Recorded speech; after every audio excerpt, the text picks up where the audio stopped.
Holy frick, I am not a political man. I am usually not an Overwatch guy either, but I hope you guys all enjoy because this story, well, it's pretty whack. A great article by Esports. Make sure to go check it out if you want those finite details around a situation which does involve a blacklisting. Last time we've talked about blacklisting in the pro scene, we talked about Call of Duty, who is known to blacklist teams if they use the wrong weapons outside of gentlemen's agreements. Ever since then, not really come up until now. Apparently, some Chinese teams are blacklisting an individual player known as Saebyeolbe because of statements he made around maybe some Chinese limitations of free speech. Now, the translation is very tough because the VODs mentioned have now been deleted. Saebyeolbe, by the way, has ever since posted an apology because it seems he has pissed off quite a few teams and players out there in the Overwatch League, to which several teams are now boycotting Saebyeolbe and the Seoul Dynasty because he's on their lineup and for what he said. And it seems in general context, he was speaking out against the limited free speech on platforms such as the Chinese streaming service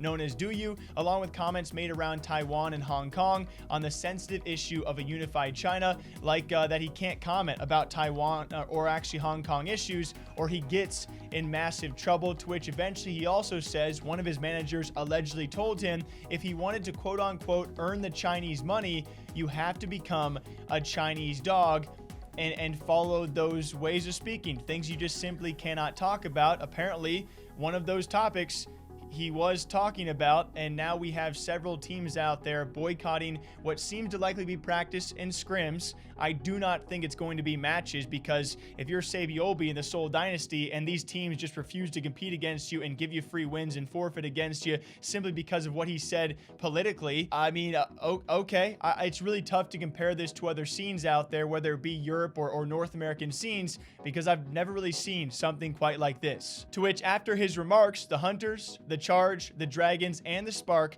are now supposedly actually blacklisting all activities involving the player Saebyeolbe. So what do you do here, right? As of right now, we're waiting announcements from Seoul Dynasty and, of course, Say to exactly what they're going to be doing, and the Overwatch League to how they're going to proceed forward with this situation, to which a lot of people are referencing the Blitzchung situation, which seems like a decade ago, and actually was quite a long time ago, as to how Activision Blizzard are going to handle an issue which involves a Chinese topic, a Chinese political stance.